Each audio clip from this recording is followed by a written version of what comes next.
Okay. Hi, everyone. Welcome to the Orbitals in Conversation with. My name is Ruby Saggers. I'm the editor-in-chief. I'm the other Ruby, Ruby Day, Deputy Editor-in-Chief, and we are here with Uh, I'm Maddie Sidgwick, the senior news editor this year. And I'm Eve Jarvis, and I'm the senior lifestyle editor. Okay, perfect. I guess we'll just get started. Yeah. We thought you'd have you guys on because you were our EIC duo last year, and we thought it was a nice tradition to keep that going for the podcast. So Yeah. I've got a few questions for you guys, if that's okay. That's great. Perfect. So the first question is reflecting on your nearly, very dauntingly, 3 years at Royal Holloway. What do you feel like you've gained from being a member of societies? This is just any society in general. Yeah. So I am very type A. So when I came to Royal Holloway, first instance, I was looking through what I wanted to join.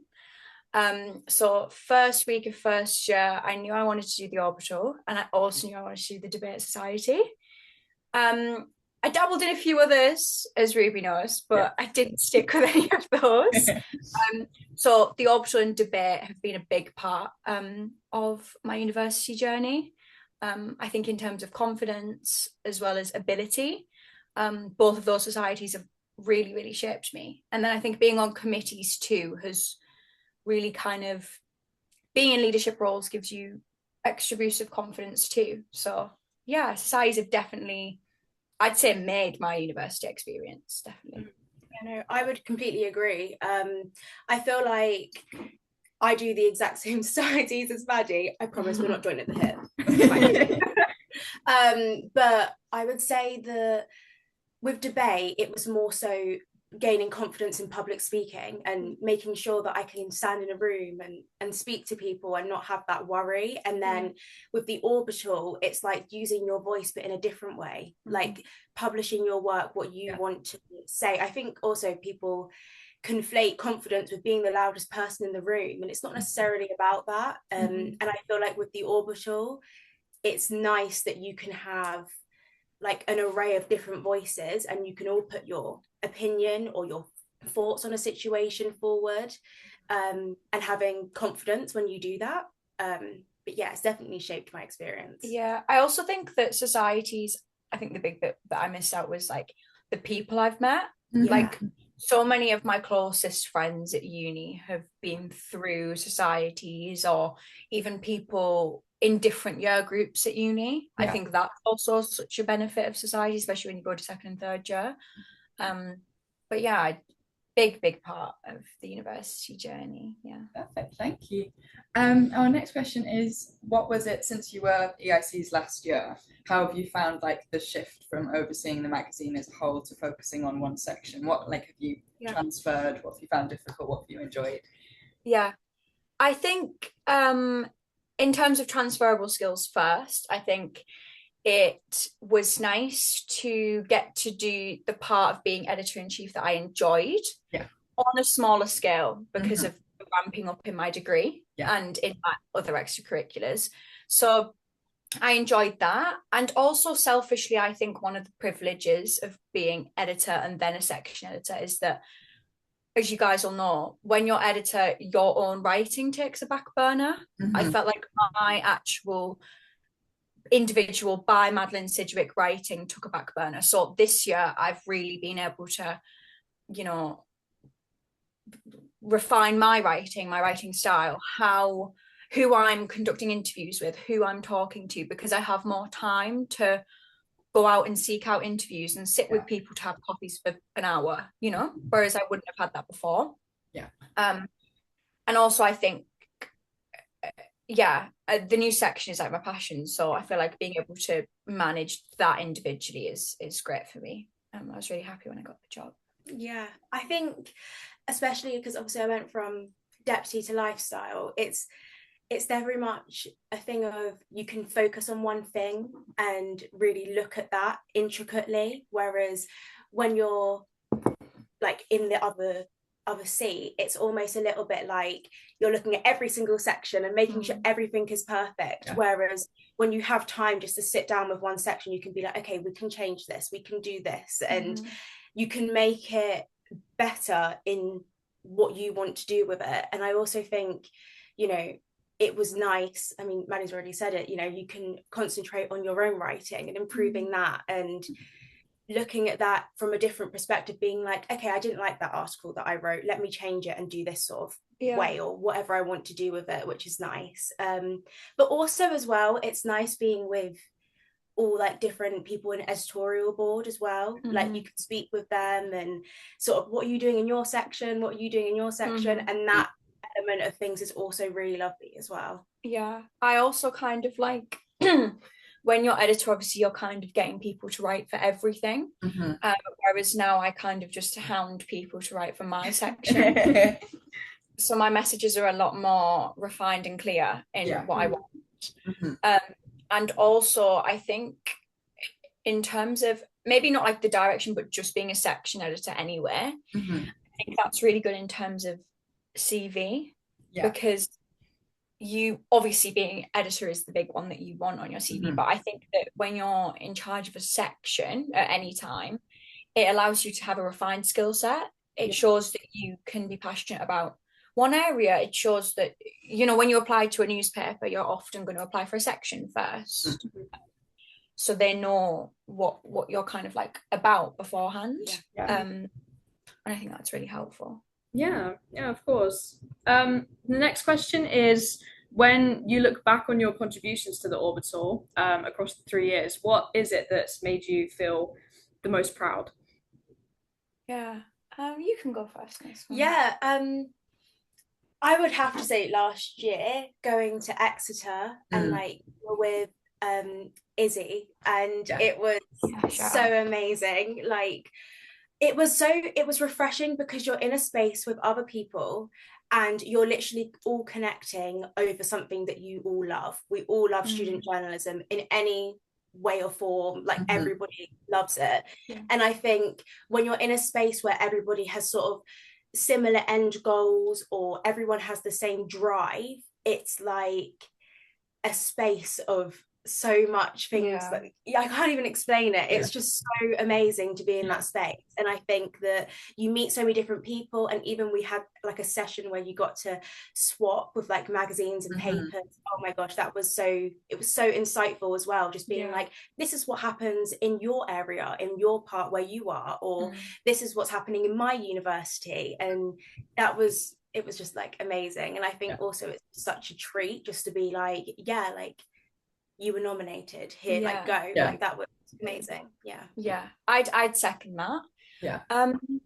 I think in terms of personally proud, I was extremely proud to get editor-in-chief. Extremely proud. Again, type A me, when I came to you, that's what I wanted. Like, you know, Ruby and Eve know so much what I'm like and I wanted that job desperately. So I think eventually getting that made me very proud, especially, you know, considering like my background and like how I've grown up and whatever. I think I was so proud to get that job. And then I think the other thing that I'm proud of specifically this year is that I've been able to give groups on campus a voice and a platform. I did some work with Friends of Palestine, as well as the political societies. And it's validation, but it's also pride in the fact that a lot of people have shared my articles or told me that they've engaged with my articles, because often as student journalists, I think it's quite easy for us to feel like it kind of just goes into the ether and no one's reading it, because, you know, we're not the Times. But I think that this year, a lot of writers at the Orbital actually have had people come up to them and say, oh, I read that, or oh, I saw that, or oh, I enjoy what you're doing now. And I think that's made me really proud. So I think those are probably the top 2 things. Well, I'll have to agree. You should be very proud of those things. I'm proud of you for them too. 100%. The next question we've got is, because like you've kind of touched on this a little bit, but being part of a student group is quite challenging, but it's also very rewarding. So what advice would you have for people who might be put off by the harder aspects of running something like the Orbital? What would you mitigate the challenges with? I think Firstly, I'm very harsh, and I think don't be afraid of hard work. Yeah. But I also think that the rewards of being involved in any society, even the Orbital or regardless, I think the benefits outweigh the workload. Although it's a lot, I feel that you've got to kind of spin that, because it's a lot, you're learning time management, organization, how to set up meetings all the time. You're learning so many skills and you don't even realize that you're doing it. So whether you like to think about it in terms of a selfish benefit or as an external benefit, you get a bit of both. You're providing people with a community, a place to go to, people to send a WhatsApp message to, as well as I get to write that I'm organized on my CV. Yeah. So I feel like the work has so many pros that you shouldn't ever shy away. Also, what I will add to that, sorry to bulldoze, is when, if someone's thinking of going for a committee position, don't get scared that you're not going to get it. Just go for it, because I think we're so conditioned to fear that rejection, or I'm not going to get elected, so I'm not going to go for it. I think you've just got to throw your hat in the ring. And as much as that might be difficult, why not? People forget who even ran after like a month. So it's just, you just got to go for it, I think. No, I agree. Yeah, I second everything that you've just said. It's true. I feel like obviously it is difficult when you're coming in from school and then it's like, oh, I'm in university now, apply for this like position or be a part of this, and obviously it's going to be difficult, but change is healthy and it's good, and you need to, like, you're never going to get good at anything, or you're never going to get better at anything if you stay in your own bubble all the time. You have to step out of your comfort zone. And I remember someone saying to me in sixth form, you have to get comfortable with the feeling of being uncomfortable, and that's the only way you're ever gonna, like, carry on and get through life. And whether it's applying for a committee position or going for a job, you've just got to do it. It's like, you have to sort of let go a little bit of like pride and ego and just be like, I'm just going to throw myself into this. If I don't get it, that's fine. If I do, brilliant, and when you do get it, just be like, okay, look, this is what happens when I put myself out there. Like, these are all the positives that come with it. And if I don't, well, then I've learned something. I think that. I also think that societies are a great place in terms of, if you are feeling like you don't really have a place at uni, or you don't have, so many students have nothing to do when they go home from lectures. Like, they literally have nothing to do. That's just fact. So I feel like it's good to fill your life with something. And it might feel difficult. It might feel difficult, but I think that you get so much enjoyment out of that. You do. And I also think that these are great spaces for people who have low confidence or feel like they might not want to do it. And I think the beauty of the Orbital specifically is that if you're, super introverted, you don't, it's not all the time about showing up. You can be the name on the page, So I think the Orbital is brilliant in terms of, you get a bit of both. You can be hardworking on the page, but you don't have to show up all the time. Like, you get a bit of both. Whereas, maybe a sport would require you to be there 8 times a week. So I feel that it's, the Orbital specifically is a good one in terms of hard work, good benefit, and I mean, we speak about this a lot, Maddie, that feeling of being brain tired is like, it's one of the best in the world. Like, when you get in bed and you're like, oh, I'm actually, like, my brain's worn out, I can go to sleep now. Like, and I also think, like, being part of the Orbital contributes to brain tired. And I think especially in a leadership position in the Orbital, like anywhere on the editorial board, you're often doing, this makes me sound neurotic, but you're often doing little tasks, small tasks, but lots of them. So if you're a to-do list person, you can cross small things off. And that's satisfying, and I think it's, it's motivating for your brain. So we love a good to-do list, don't we? Everyone does. I love it. And as well, like, as both of you have said, I think it's so important to jump into things that you don't feel like you have a good chance at. I mean, that's exactly what I did. I spent so long thinking, there's no point me going for this because I'm not even going to get it. And I did. And I mean, it's something that you don't really ever feel, because there's so many people at uni, you know, and you feel like there's so many people going for different things. You always just kind of assume that it's going to be the most out there, confident people, which is why I think the Orbital is so important, because like you guys have said, it's for everyone. You know, you don't have to be the most outspoken person or the quietest person. You know, there's a place for everyone here, and I think that's why it's so great. Yeah. The next question is, student journalism is obviously a very specific way to get involved in campus life. Has being part of the Orbital changed the way that you view the university experience? I really like this question.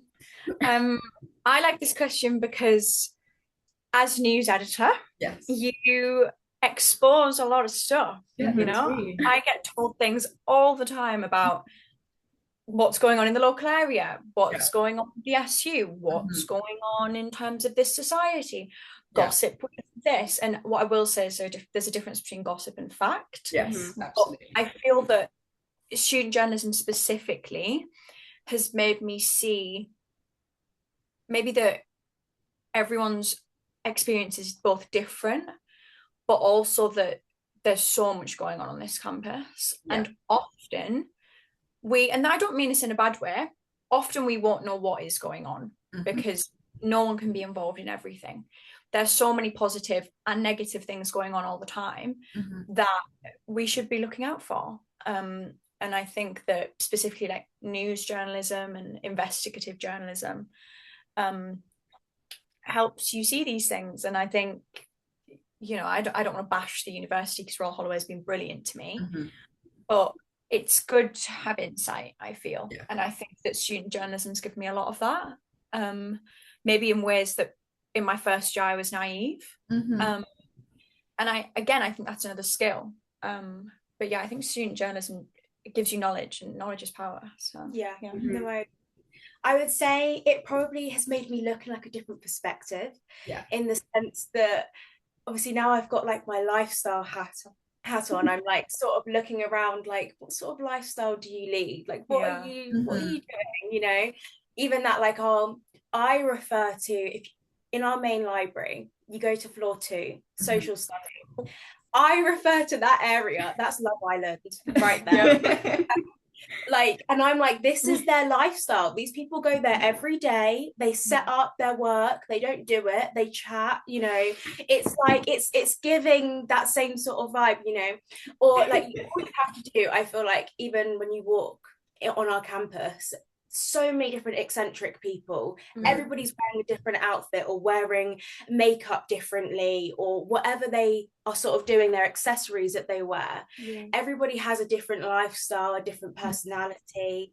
So I feel like something that I've really taken on board is the fact that everybody is unique, everyone is different, and I feel like that's one of our selling points, especially at Royal Holloway, because we don't look like everybody else. Like I feel like our makeup is completely different, you know. I also think that student journalism makes you like, maybe this is just me, but it makes you like anything could be an article. Anything at all could be an article, you know. The fact I'm using this mug over another mug, that's an article, you know. And I think that is not only a skill, again, you can tell I'm applying for jobs, but I think that's a great thing. And I think you get such critical thinking skill from that. Like, why are you doing that like that? Why is that like, what is the reasoning for that? What you have so many, and maybe this is at the inner debate society too, but you're constantly looking for the why. And I think that's a great skill in life, just in general. So I think that, it exposes and provides insight, I'd say. Yeah, I would agree with all of that. I like the social study Love Island thing, because you do feel like a bombshell when you walk in there. I'm like, why am I being, and it's like always on my worst days that I walk in there and I'm like, sorry guys, I'm not here for that. But yeah. We've got our last question. It's a bit of a big one. But what are your plans post-graduation? And have your roles in the Orbital impacted them? I'll go first. Yeah. Please, Joyce. So my plan is to go into publishing. I'd love to work with publishing. Hopefully with Penguin. But I've applied to different things. I'm not going to say what I've applied for because I believe in evil eye, so I'm not going to say that. But yeah, the aeroplane mode on. No one can know. I would say that in terms of how the Orbital has shaped that, you know, I think it's made me realize how much I love like interacting with what people are writing and seeing talent in how people can have a way with words. And even like, you know, I've always loved reading books, but I think editing and reading over what other people have read alongside just reading the books that I love has been really insightful, and almost comparing how people write, and you know, and also reading people's work and thinking, you know, you could be 20 years like an author yourself, you know. And I think I love that process of looking at things and being quite critical and being like, okay, so this needs to change, or if we move this up, you know. And I think I would just love to work in that space. Yeah. I love that. I want to be a journalist, so I think I'm quite traditional, involved in student journalism, would like to be a journalist. The end goal, I think, for me is political journalism, or something to do with Parliament. I'm a history and politics student, so I think I'm quite predictable. But yeah, I am hoping to find a job within journalism, and I've applied to some grad schemes. I'm also looking at traveling, maybe learning a new language, hoping to kind of develop a skill set in my year. I essentially decided to take a year to try and find a job. That's what we're calling it. Maybe I should document it all and write about it or something. So yeah, hoping to get into that eventually. If anyone watching wants to hire me, I'd really appreciate it. But yeah, I think, but yeah, I mean, the Orbital's been the biggest part in that. I think in sixth form, you know, I saw myself as a Laura Kunsberg in the future. And then going into student journalism immediately just kind of made that stronger and fueled that ambition for that kind of quick pace publishing of writing for 3 years now, nearly. You know, I went to the Orbital Freshers Week 2023 social, like, you know, so I feel like that has really shaped me. And I also think that previous editors and people on the editorial board, both last year, this year, and in my first year, really shaped and motivated where I wanted to go. So yeah, I think the Orbital's really just solidified what I've always wanted to do. I just like to hop on that as well. I feel like it's created loads of like almost role models for us. Like I feel like when people view graduating, it's obviously it's a scary time. You're going into something that's completely new. But the Orbital is sort of where everybody, it's such a good community, and so people that have graduated, you'll still be in contact with them, and you'll realize that life after university isn't so scary anymore. Like no matter what you do, you're on a specific path. And I also think where every single person that has graduated from the Orbital is on completely different paths, it also shows like, don't compare yourself. Like you are your own individual. If you want to go and do something, go and do it, but you don't have to. There's not a way to do it or a step-by-step guide to like, this is how you want to be like the best, I don't know, journalist or publicist or whatever it is, you know. There's not a guide to that. It's just what you do. And I think I think there's so many amazing routes after uni. Like obviously some are more stressful than others, some are whatever. No matter what you're going into, you have to do a stressful application process, no matter what it is. Like even if, you know, you've decided you want to go back to retail, you still have to fill out application forms. And I think that it's daunting, but it's exciting. And I also think that being involved, kind of like linking back to what we spoke about before, I think being involved in societies, I would argue, prepares you for the workplace. Yeah. It prepares you for, a master's degree, the workplace, if you're going back to retail, if you're getting, I don't know, any job, it prepares you for that. And I think student societies and the dynamics within that, they prepare you for real life. And I think that's really great. Yeah. Again, it's all about building that skill set, whether that's social or academic or whatever. Yeah. But it's scary but exciting. Scary but exciting. Yeah, we're all third years here. Yeah, all going off into the world. So it is Could I ask you guys what you're doing when you graduate? If you don't mind being asked. You go I have an offer from King's College London to do a master's in medieval studies, and after that, just maybe a PhD, maybe working in a museum. I don't know. I'm like, it's my excuse to just spend another year at university and not have to worry about what comes afterwards. So but we always say, like Eve, don't we, that if you know what the next step is, it doesn't matter what the steps after that are, as long as you know it's like one foot in front of the other, and then exactly. And same for me. I'm also cheating, being an adult, and I'm doing a master's again here at Royal Holloway in public history, which is quite an interesting subject because it's kind of where academics and actual practical learning kind of combine, and getting into the heritage industry or even journalism if I felt like it, but I feel like I'm not cutthroat enough for that. I don't have the balls for that. So, but yeah, that's what I'm doing. No, that's so exciting. I love it. All very exciting things. Oh, thank you so much for talking to us, guys. This has been fun. Thank you for having us. Yeah, thanks so much. Bye.